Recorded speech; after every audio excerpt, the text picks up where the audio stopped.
नमस्कार, मेरा नाम मोहम्मद मंसूर और आज हम पढ़ेंगे लॉर्ड हार्डिंग द्वितीय। लॉर्ड हार्डिंग द्वितीय जो कि एक वायसराय हैं और इनका जो शासनकाल है लॉर्ड हार्डिंग द्वितीय का 1910 से 1916 6 वर्ष अपने शासनकाल किए। और इनके शासनकाल में विभिन्न तरह के युद्ध हुए, विभिन्न तरह के योजनाएं पास हुए, विभिन्न तरह के अधिनियम आए, विभिन्न तरह के पुस्तक प्रकाशन हुए, विभिन्न तरह के कॉलेज की स्थापना हुई लॉर्ड हार्डिंग द्वितीय के समय में।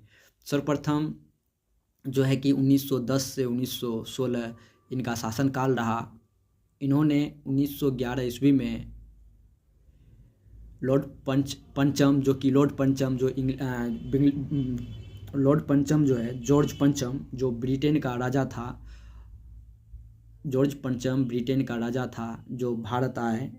और इन्होंने इनके समय में लॉर्ड हार्डिंग द्वितीय के समय में 12 दिसंबर 1911 को बंगाल तो विभाजन 1905 में हो गई थी।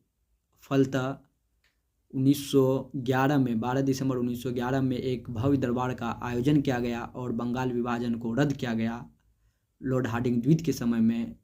लेकिन जो बंगाल का राजधानी था कलकत्ता था, तो इनके समय में महत्वपूर्ण घटना घटी।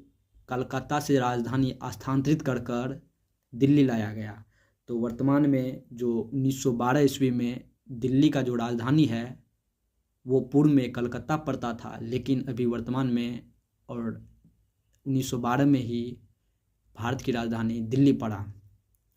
और जो इनके समय में जो है लॉर्ड हार्डिंग के समय में ही 23 दिसंबर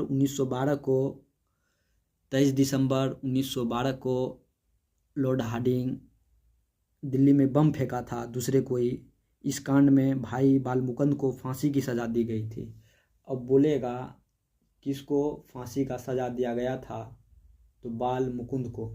किसको? बाल मुकुंद को।